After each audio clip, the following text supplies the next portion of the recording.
It's 11 p.m. the night before your wedding. You're doing that final dress check, the one where you put it on just one more time, even though you've tried it on 17 times already. I walked into my room expecting to see my beautiful dress hanging there like a princess gown waiting for its moment. Instead, I found fabric everywhere, ripped lace, torn silk, beadings scattered across my bedroom floor like broken dreams. My wedding dress, the one I'd saved for 2 years to buy, looked like it went through a blender. And standing right there next to it, my own sister, Sarah, with scissors still in her hand and this weird, satisfied smile on her face. My heart just stopped. I couldn't breathe. I couldn't think. All I could do was stare at the destruction and whisper, "What did you do?" She looked at me with those cold eyes and said, "I saved him from making the biggest mistake of his life." But what she said next made me realize this wasn't just about jealousy. It was something much darker. Sarah crossed her arms and said, "You're too good for Jake. You always get everything perfect. And he doesn't see it yet, but he will. I'm protecting him from your fake perfection." I just stood there, shaking. "Sarah, this is my wedding dress. My wedding. Tomorrow morning." "I know exactly what tomorrow is," she said, her voice scary calm. "And I've been planning this for weeks. You walk around acting like you're so perfect, like you deserve this fairy tale ending. But I see through you." The way she said it, like she truly believed she was doing something noble, like destroying my wedding dress was some kind of heroic act. "You've always been jealous of me," I whispered, tears starting to fall. She laughed, actually laughed. "Jealous? Honey, I've been saving everyone from your selfishness for years. Jake just doesn't know it yet." That's when my legs almost gave out, because I realized she'd been planning this. Not just tonight, but for who knows how long. But that wasn't even the worst part of what she told me that night. Sarah sat down on my bed like she owned the place and said, "You want to know the truth? I've been in love with Jake since high school, long before you ever noticed him." My mouth fell open. "What? Remember when you two started dating junior year? I introduced you. I brought him to our house.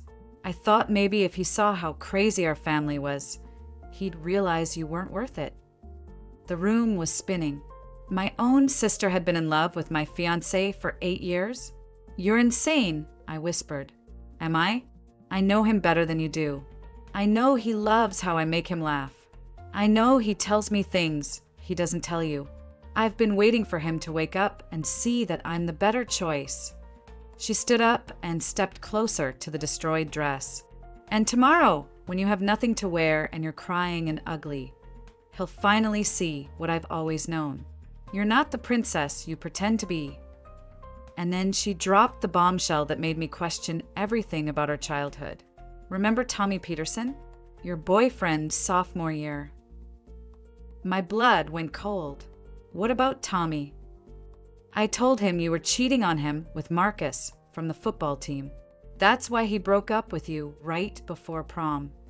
I felt like I was going to throw up. "You what?" "And remember when you didn't get into state university, even though your grades were perfect? I may have forgotten to mail your application on time. Oops." She said oops like it was funny. "And that job at the boutique you really wanted after graduation? I called them and told them you got arrested for shoplifting. They never called you back, did they? 20 years of my life flashed before my eyes. All those times when things went wrong for no reason. All those relationships that ended suddenly. All those opportunities that disappeared. You've been sabotaging my life since we were kids." I prefer to think of it as protecting people from making mistakes. You've always thought you were better than everyone else. I was just evening the playing field. But I wasn't about to let her win, not this time. The anger hit me like a lightning bolt. 20 years of manipulation, 20 years of lies, and now this. My wedding dress destroyed 12 hours before I was supposed to walk down the aisle. "Get out!" I screamed. "Get out of my house right now. You're making a mistake. she said calmly, heading for the door. Jake will thank me someday. The second she left, I collapsed on my bedroom floor and sobbed. I called Jake, barely able to speak through the tears. Babe, what's wrong? It's midnight. Sarah, my dress, it's gone, Jake. It's completely destroyed. What are you talking about? I tried to explain between sobs, but it sounded crazy even to me. My own sister destroying my wedding dress? Who does that? I'm coming over, he said immediately. No, you can't see me before the wedding. It's bad luck. Screw superstition. I'm coming over. Then I called my mom, shaking as I dialed. But then my future mother-in-law said something that changed everything. Jake's mom, Patricia, arrived with him at 12:30 a.m. She took one look at my destroyed dress and my tear-stained face and said, "Oh, honey." I don't know what to do, I sobbed. The wedding is in 10 hours and I have nothing to wear. We'll figure out the dress, she said, sitting next to me. But first, you need to hear something. Sometimes family shows their true colors during your happiest moments because they can't stand to see you succeed. I looked up at her through my tears. This isn't about you not being good enough. This isn't about you doing something wrong. This is about Sarah being so jealous of your happiness that she'd rather destroy it than watch you have it. Jake was pacing my living room, furious. I can't believe she did this. I can't believe anyone would do this. Patricia took my hands. You have two choices. Let her win by canceling your wedding, or show her that love is stronger than jealousy. But my dress. Honey, you could get married in a paper bag and you'd still be the most beautiful bride. The dress doesn't make the wedding. The love does. And that's when we came up with a plan that nobody saw coming. Patricia stood up with this determined look in her eyes. I have an idea, but it's going to require all hands on deck. She started making phone calls at 1 a.m. First her sister, who lived 2 hours away. Then her best friend, who used to work at a bridal boutique. Then her neighbor, whose daughter got married last year. What are you doing? I asked. Building an army, she said with a smile. By 2 a.m., Jake's entire family was awake and making calls. His cousin drove to 3 different cities looking for open boutiques. His aunt started calling every dress shop within 100 miles, begging them to open early for an emergency. The word spread through our community like wildfire. The bride's sister destroyed her dress the night before the wedding. By 5 a.m., we had 5 different dresses to choose from. A boutique owner in the next town had opened her shop at dawn just for us. A woman I'd never met drove 3 hours to bring me her daughter's backup dress. I can't believe people are doing this for me, I cried. This is what real family looks like, Patricia said. But the dress was just the beginning of our revenge plan. Jake looked at me with fire in his eyes. I want to call the police. What she did was destruction of property. No, I said, surprising myself with how calm I sounded. That's what she wants. She wants drama. She wants to be the center of attention on our wedding day. Patricia nodded approvingly. What are you thinking? We don't cancel. We don't make a scene. We just uninvite her, quietly, and we have the most beautiful wedding anyone has ever seen. But what about your parents? The family? Jake asked. We tell them the truth, calmly. No drama, just facts. Sarah destroyed my wedding dress and is no longer welcome at our wedding. Jake squeezed my hand. Are you sure? She's been controlling my life through chaos and manipulation for 20 years. Not today. Today, we choose peace. We spent the next hour calling close family members. Not to gossip. Not to create drama. Just to inform them that Sarah would not be attending and that security would be at the venue to ensure she couldn't cause problems. And then we got the phone call that proved we made the right choice. My mom called back at 6 a.m. crying, Honey, I had no idea. I mean, I knew Sarah could be difficult, but this... Mom, did you know about the other stuff? Tommy Peterson? My college application. Long pause. I wondered sometimes. Things just seemed to go wrong for you so often, and Sarah was always there to comfort you afterward. My dad called an hour later. I'm so sorry, sweetheart. I should have seen it. Looking back now, there were signs. But the most shocking call came from my cousin Jennifer. I have to tell you something, she said, her voice shaking. Sarah called me last night at 2 a.m., drunk, bragging about what she did. She said you'd call off the wedding and Jake would finally see you for who you really are. She was bragging. She was laughing about it, said she'd been planning it for months. She even took pictures of the destroyed dress and was showing them to people at the bar. My stomach dropped. This wasn't a moment of jealousy. This was calculated cruelty. But the biggest shock came from someone we least expected. At 7 a.m., my phone rang. It was my grandmother, my dad's mom, who had always seemed to favor Sarah. Sweetheart, I need to tell you something I should have said years ago. Grandma, I've watched that girl manipulate and hurt you your whole life. When you were 12 and your science project got destroyed right before the fair, that wasn't an accident. I saw Sarah do it. I couldn't breathe. What? When you didn't get asked to homecoming because rumors spread that you had a boyfriend in another school. Sarah started those rumors. I heard her on the phone. Why didn't you ever say anything? Because I'm old and I was afraid of causing family drama. But watching what she did last night, I can't stay quiet anymore. You deserve to know the truth. She paused, then said the words that changed everything. I'm not coming to the wedding either if she's banned. I'm coming because she's banned. It's time our family celebrated you without worrying about her tantrums. Grandma. And honey, I brought my mother's pearl necklace, the one I was saving for your wedding day. And that's when we discovered the sister had one more trick up her sleeve. At 8 a.m., 2 hours before the ceremony, my phone started buzzing with texts from Sarah. I'm sorry. I was drunk. I made a mistake. Please don't do this to our family. Mom is crying. You're destroying our family over a dress. Then she started calling other relatives, playing the victim. According to my cousin Mike, she was telling everyone, I had a mental breakdown and made a mistake, and now she's punishing the whole family. But the real kicker? She showed up at the church at 9 a.m. I was in the bridal suite when my maid of honor, Lisa, burst in. She's here. She's in the parking lot with your mom, crying and begging to be let in. Through the window, I could see her. Full makeup, hair done, wearing the bridesmaid dress I'd bought her. Like nothing had happened. She's telling everyone you're being cruel and unforgiving, Lisa said. She brought tissues and everything.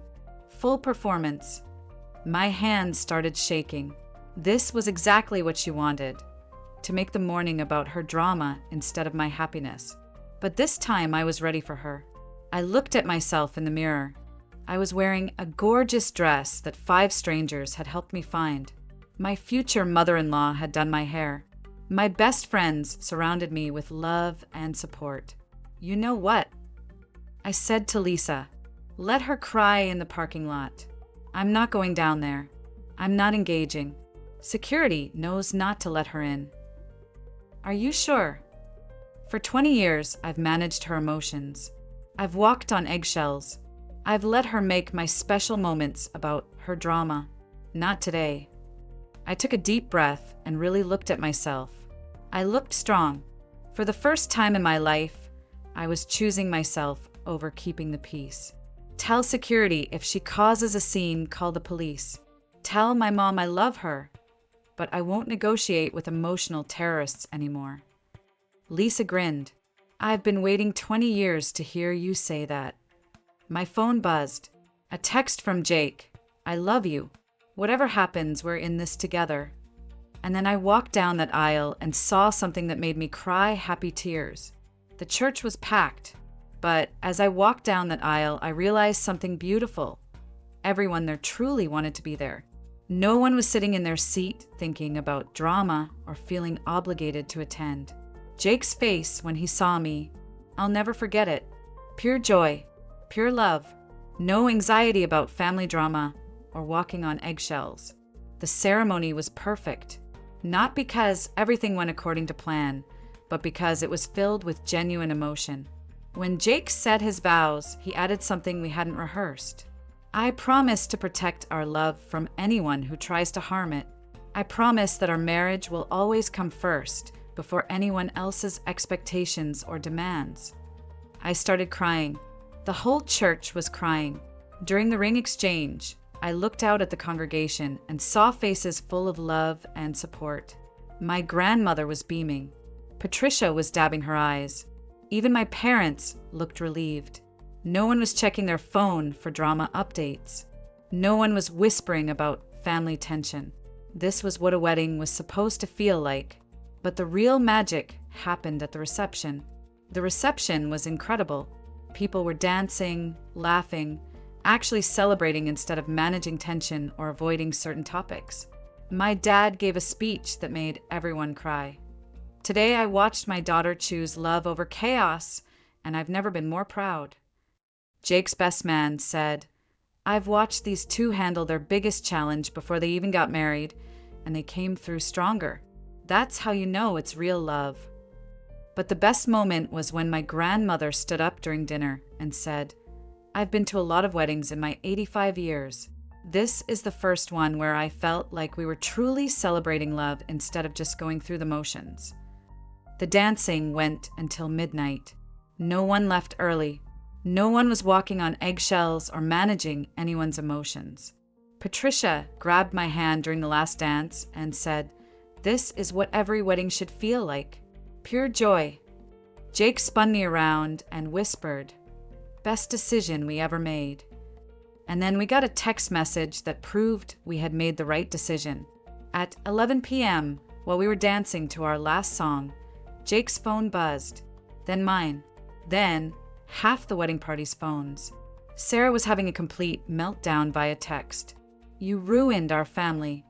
I hope you're happy destroying everything. Mom won't stop crying because of what you did. Everyone thinks you're heartless."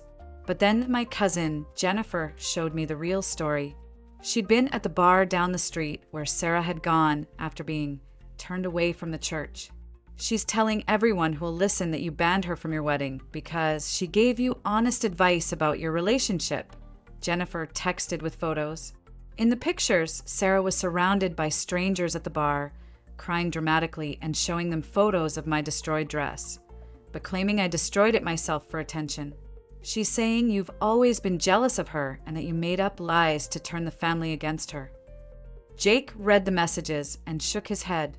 Even now, she can't stop making it about her. "Put the phone away," I said. "This is exactly why we made the right choice." But the next morning brought an even bigger surprise.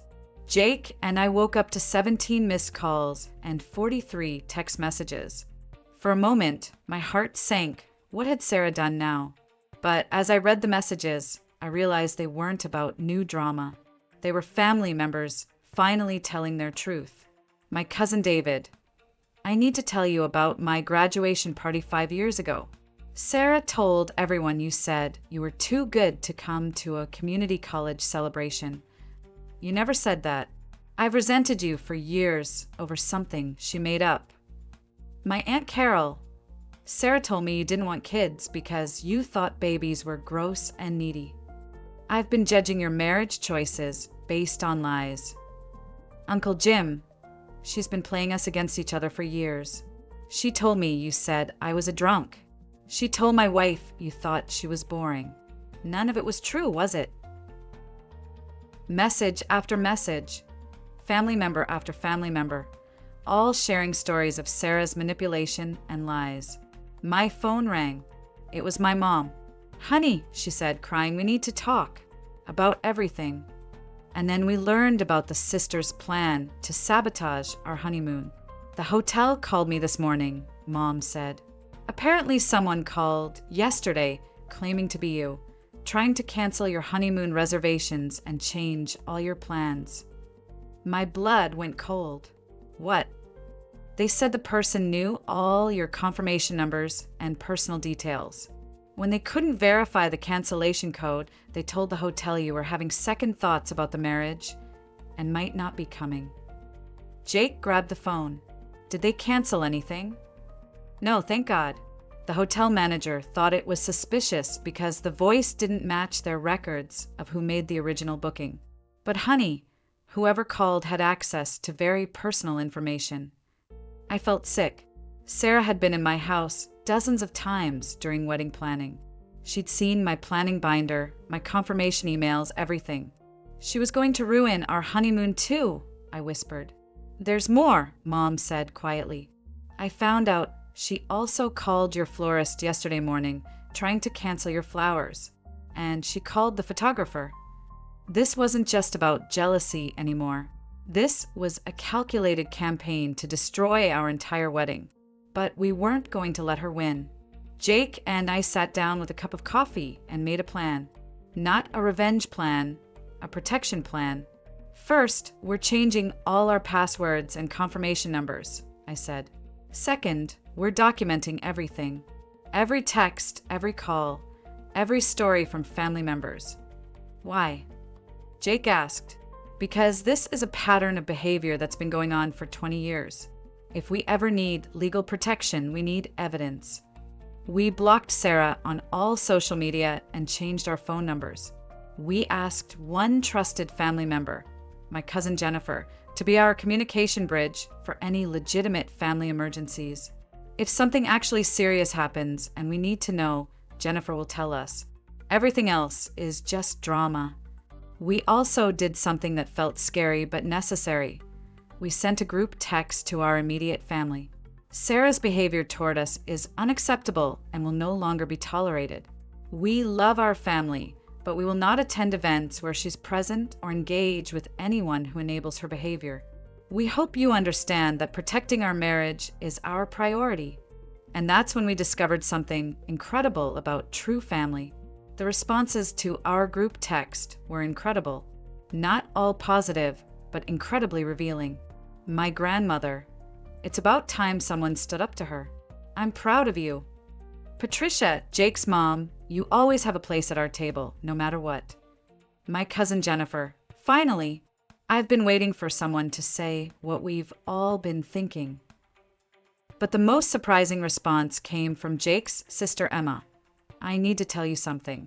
Sarah tried to contact me 3 months ago, asking weird questions about Jake's bachelor party and if he'd ever cheated. I thought it was strange, but now I understand what she was doing. Over the next few weeks, our real family emerged. The people who showed up to help move us into our new apartment.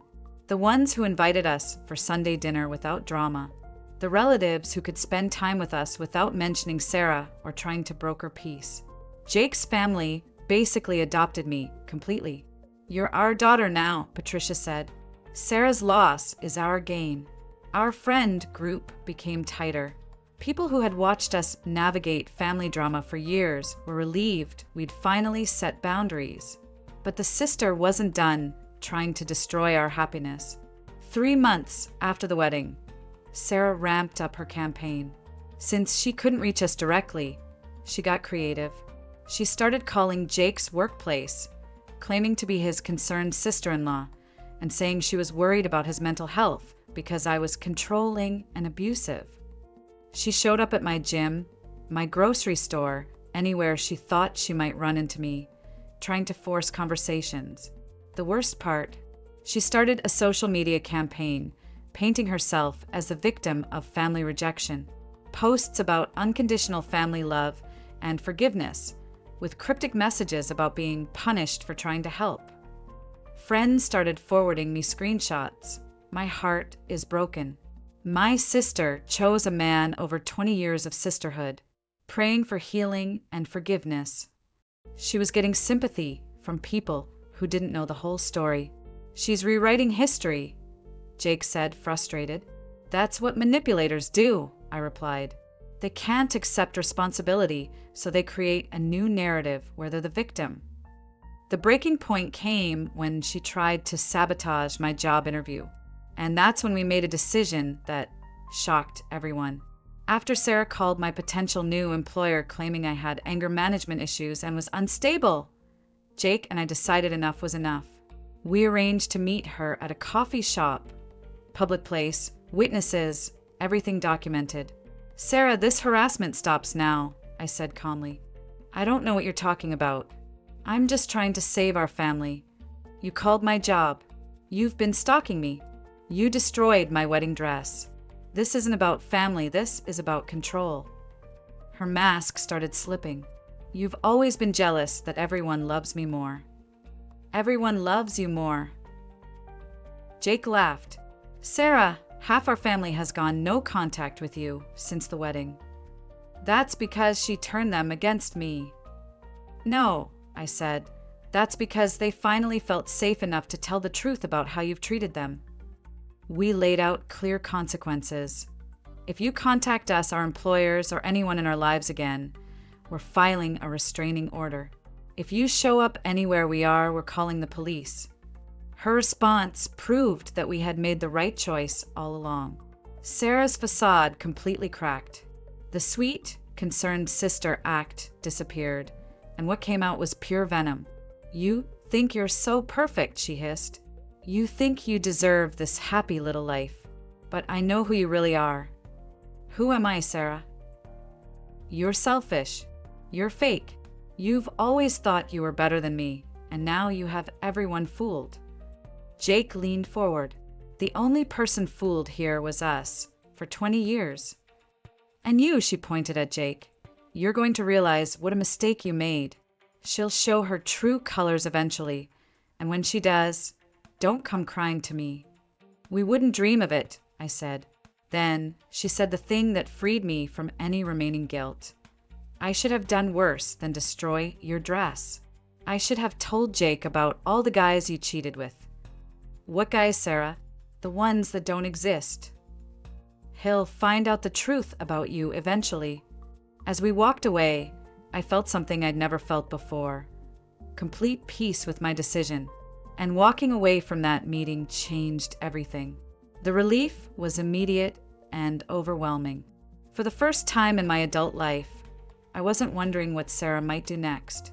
I wasn't walking on eggshells or managing her emotions. "It's like we can finally breathe," Jake said the next morning. He was right. Our conversations stopped being about family drama. Our weekends weren't spent managing crisis after crisis. Our marriage had space to grow without constant external threats. We started enjoying family gatherings again. Well, the family gatherings where Sarah wasn't invited. Turns out, a lot of our relatives had been avoiding events because of her behavior too. "Christmas was actually fun this year," my cousin David said. "No one had to worry about what would set her off or who she was going to target." My stress levels dropped dramatically. I slept better. I stopped checking my phone, constantly waiting for the next crisis. Jake and I took up new hobbies. We traveled without worrying about coming home to drama.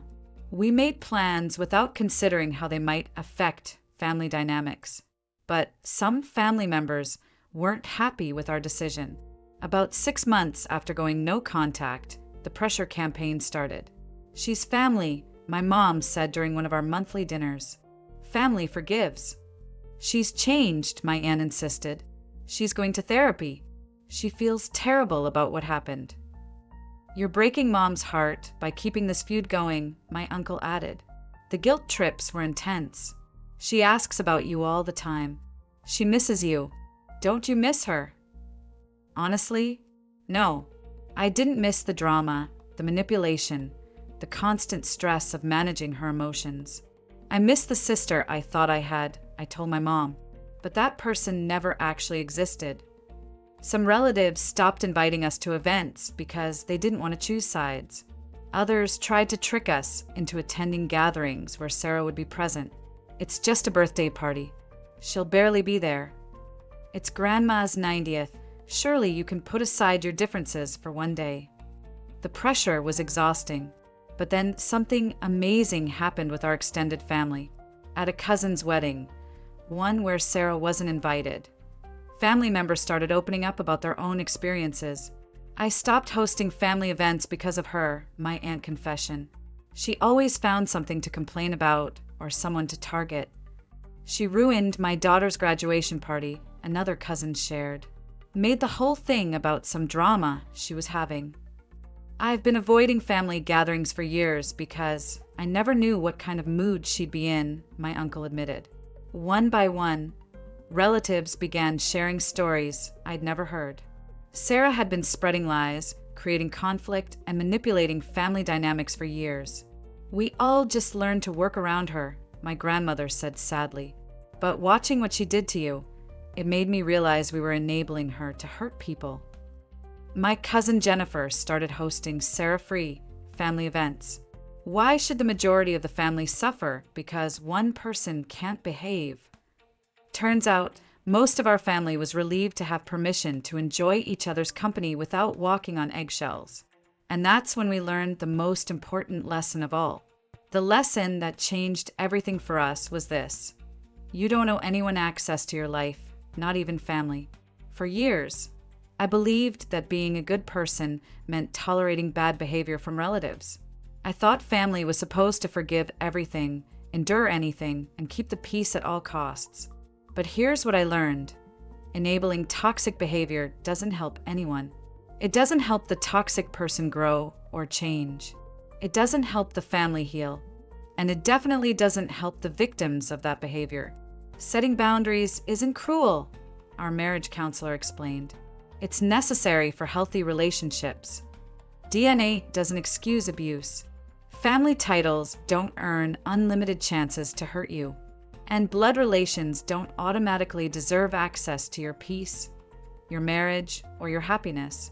Some people will choose their dysfunction over healthy relationships every single time. And when they make that choice, it's not your job to rescue them from the consequences. The most loving thing you can do for everyone involved is to protect your own well-being and refuse to enable destructive behavior. But the story doesn't end there. Jake and I started creating our own holiday traditions, inviting only people who added joy to our lives. Our first Christmas without Sarah was magical. No one walked on eggshells. No one monitored their conversations to avoid triggering a meltdown. No one left early to escape drama. This is what the holidays are supposed to feel like, Patricia said, watching everyone laugh and actually enjoy each other's company. We hosted Thanksgiving that year and invited our chosen family, Jake's relatives, my supportive cousins, and friends who had become like siblings. My grandmother came and said it was the best Thanksgiving she'd had in 20 years. I actually looked forward to coming instead of dreading it. We started new traditions. Game nights with our real family, summer barbecues where everyone felt safe to be themselves. Birthday celebrations that focused on joy instead of managing someone's emotional crisis. Our home became a sanctuary for other family members who wanted to escape toxic dynamics too. "Can we have Easter here?" my cousin Jennifer asked. "I want my kids to see what healthy family relationships look like." And then we got news that tested our resolve. 2 years after our wedding, we started hearing reports about Sarah's life through family members. She'd been fired from her job for creating a hostile work environment. Apparently, she'd been spreading rumors about coworkers and trying to manipulate office dynamics. Her friendships were falling apart one by one. People she'd known for years were distancing themselves after witnessing her behavior patterns. "She's been through 3 roommates this year," my cousin reported. "They all say the same thing. She starts drama and then plays the victim when people get tired of it." Sarah had tried to date Jake's cousin Michael. Awkward much. But that ended when she spent their entire first date complaining about how Jake and I had ruined the family. "She can't stop talking about you too," Michael told Jake. "It's been 2 years, and she's still obsessed with proving she was right." The saddest part? Instead of learning from the natural consequences of her behavior, she doubled down, blaming everyone else for her problems. But then she tried one last desperate move. 3 years after our wedding, Sarah had what my mom called a medical emergency. She was rushed to the hospital with what doctors said was a panic attack, but she claimed was a heart attack brought on by family stress. The guilt campaign was immediate and intense. "She's asking for you," my mom called, crying. "She says she might die and wants to make peace. She's been saying she's dying for attention since we were kids," I reminded Mom. "Remember when she had cancer in high school? Which turned out to be a pimple she was worried about." But the pressure was enormous. Family members who had supported our decision suddenly questioned whether we were being too harsh. What if she really is sick? What if something happens and you never get to reconcile? Don't you want closure? Jake and I talked it over. We sent flowers to the hospital with a card that said, "Wishing you good health and healing." But we didn't visit. We didn't call. We didn't break our boundaries. And that's when we knew we had truly broken free. Going through this crisis together taught Jake and me something incredible about marriage. When you face external threats as a united team, your bond becomes unbreakable. Remember our first fight? Jake asked me on our 3rd anniversary. It was about whether we should invite Sarah to your birthday party. Now look at us. We learned to communicate about everything. No secrets, no walking on eggshells, no managing other people's emotions at the expense of our own relationship. "I love that I can tell you anything," I said. "I love that we always have each other's backs." Our marriage became our safe space. When family members tried to guilt us or manipulate us, we'd look at each other and remember, we choose each other every single day. "You two have something special," Patricia observed. "You've been tested by fire and came out stronger." We learned to set boundaries together in all areas of our life. Toxic friends, manipulative coworkers, anyone who tried to harm our peace got the same treatment. "Our marriage comes first," Jake would say. "Everything else is negotiable." But the most amazing transformation was yet to come. The real healing began when I stopped trying to understand why Sarah did what she did and started focusing on why I had tolerated it for so long. In therapy, I learned about something called trauma bonding, how growing up with chaos can make you addicted to drama because it feels familiar. You were trained from childhood to manage other people's emotions. My therapist explained, "That's not your job." I learned to recognize my own worth without needing approval from toxic people. I learned that saying no didn't make me selfish. I learned that protecting my peace was actually an act of self-love. I can't believe I used to apologize for things I didn't do just to keep the peace, I told Jake one evening. "I can't believe I used to think that was normal," he replied. I started trusting my instincts again. When someone made me feel uncomfortable, I didn't dismiss those feelings anymore. When someone crossed a boundary, I enforced consequences immediately. The confidence that grew from this healing changed every area of my life. And this journey helped other people in ways we never expected. Once we started sharing our story, people came out of the woodwork with their own experiences of toxic family members. "My sister did something similar at my wedding," one woman told me. "But I didn't have the courage to cut her off. I wish I had." "My brother has been sabotaging my relationships for years," another friend confessed. "I never put the pieces together until I heard your story." We started getting messages from brides-to-be asking for advice about difficult family members. How do you know when it's time to uninvite someone from your wedding? How do you handle family pressure to forgive someone who isn't sorry? How do you stop feeling guilty about protecting yourself? Jake and I realized our painful experience could serve a purpose, helping other people recognize toxic patterns and find the courage to set boundaries. If our story saves even one person from years of manipulation, I told Jake, then maybe it was all worth something. We started being more open about our experience, not for attention, but to give other people permission to prioritize their own well-being. But we also learned something surprising about forgiveness. People always ask us, "Have you forgiven your sister?" The answer is complicated because I had to learn what forgiveness actually means. Forgiveness doesn't mean forgetting what happened. It doesn't mean pretending someone didn't hurt you. It doesn't mean giving them more opportunities to hurt you again. Real forgiveness means releasing the anger for your own peace, not for their benefit. I forgive Sarah for who she is, I explained to my mom. I accept that she's a person who hurts others and doesn't take responsibility for it. I'm not angry about it anymore. But forgiveness doesn't mean relationship. I forgave her the way you'd forgive a tornado for destroying your house. You don't stay angry at the tornado, but you also don't invite it back into your living room. You can forgive someone and still protect yourself from them, our counselor explained. This understanding freed me from carrying resentment while still maintaining healthy boundaries. I stopped waiting for an apology that would never come. I stopped hoping she would change. I found peace without needing anything from her. And this wisdom changed how we approached all relationships. 3 years after the wedding dress incident, Jake and I have built a beautiful life together. We bought our dream house, a place Sarah has never been and never will be. Our home is filled with photos of our chosen family and memories of peaceful celebrations. I got the promotion I'd been working toward for years. Without the constant stress of family drama, I had energy to focus on my career goals.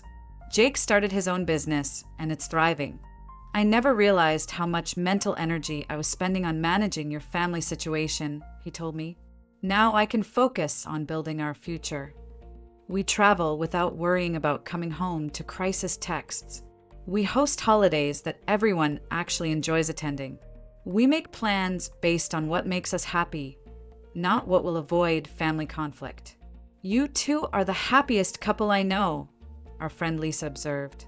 You figured out how to protect your joy. We have a peace in our relationship that some people never find. We learned early that marriage means being each other's safe space in a chaotic world. But recently, we heard something that surprised us. Last month, my cousin Jennifer called with an update about Sarah that honestly shocked me. She's been going to therapy, Jennifer said.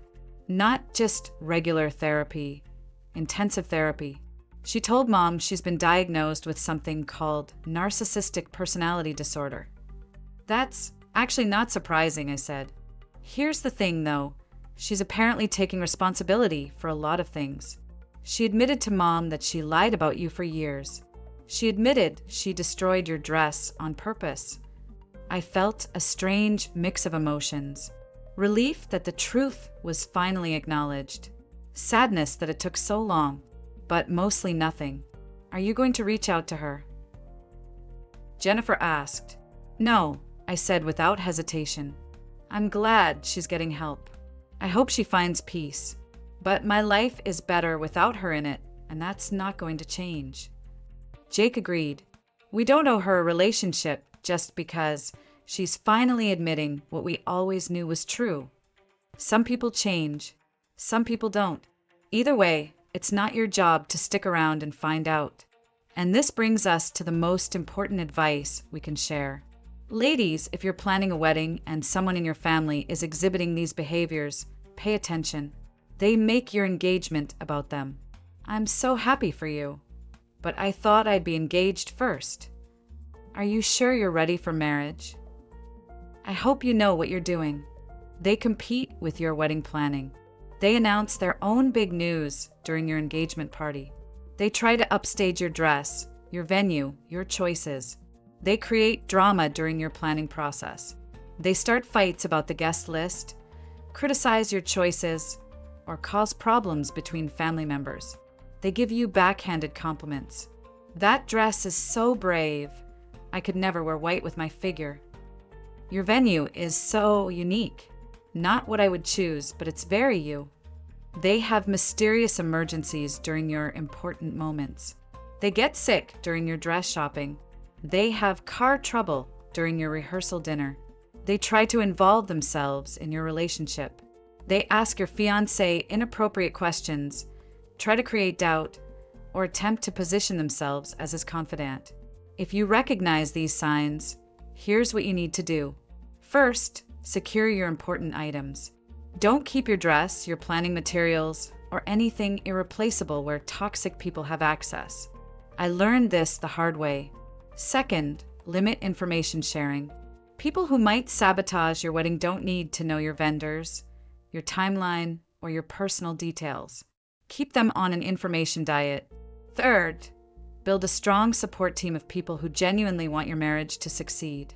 Not people who are there out of obligation, but people who will protect your joy. Fourth, don't be afraid to uninvite people. Your wedding day is about celebrating your love, not managing difficult personalities. You have every right to surround yourself with only positive energy. Fifth, hire security or designate trusted friends to handle potential drama. Don't spend your wedding day worrying about who might cause problems. Sixth, have backup plans. Multiple dress options, trusted vendors, alternative venues if needed. Don't let one person's potential sabotage ruin your entire day. Finally, practice saying no without explanation. That doesn't work for us. We've made our decision. That's not up for discussion. But most importantly, remember this. Your wedding is not a family reunion. It's not a peacekeeping mission. It's not an opportunity to manage other people's emotions or heal family dysfunction.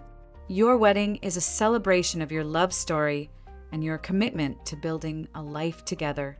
You have every right to surround yourself only with people who genuinely support your happiness. You have every right to exclude people who have shown they will harm your peace. But their family is not a good enough reason to include someone who has hurt you, manipulated you, or threatened your relationship. But it will cause drama. Honey, the drama already exists. You're just choosing whether to invite it to your wedding. But they'll be hurt. People who truly love you don't put you in positions where you have to choose between your well-being and their feelings. Your wedding sets the tone for your marriage. Start as you mean to go on, with boundaries, with intention, and with the clear understanding that your marriage comes first. Don't begin your married life by sacrificing your peace to keep other people comfortable. And that leads to our final piece of wisdom. Here's what I want every woman watching this to understand. You cannot love someone into treating you better. You cannot be perfect enough to stop someone from hurting you if they're determined to hurt you. You cannot manage someone else's emotions, mental health, or behavior choices. You cannot fix people who don't want to be fixed. What you can do is protect yourself. What you can do is choose relationships that add value to your life instead of draining it. Toxic people will always find a reason to justify their behavior. They'll blame their childhood, their stress, their mental health, their circumstances, anything except taking responsibility for how they treat others. Your job is not to heal them, understand them, or give them endless chances to hurt you. Your job is to build a life filled with people who choose to love you well. Family isn't about blood. Family is about love, respect, support, and genuine care for each other's well-being. Sometimes the family you're born into isn't the family you deserve. And that's okay. You can build the family you need. So here's what I want every woman watching this to remember. You deserve relationships that make you feel safe, valued, and genuinely loved. You deserve to have your special moments celebrated without drama or manipulation. You deserve to protect your peace without feeling guilty about it. You deserve to say no to people who hurt you, even if they share your DNA. Your wedding day, your marriage, and your life belong to you. Don't let anyone convince you that tolerating abuse is the same thing as being loving. Setting boundaries doesn't make you cruel. Protecting your happiness doesn't make you selfish. Choosing yourself doesn't make you wrong. If someone in your life is threatened by your happiness, makes your special moments about their drama, or consistently chooses to hurt you, you have every right to love them from a distance. Some people will call you unforgiving. Some people will say you're breaking up the family. Some people will try to guilt you into accepting treatment you don't deserve. But the people who truly love you will support your right to be happy and safe. Choose those people. Celebrate with those people. Build your life with those people. You deserve nothing less than genuine love and respect. Don't settle for anything else. Your happiness matters. Your peace matters. You matter. And don't let anyone convince you otherwise.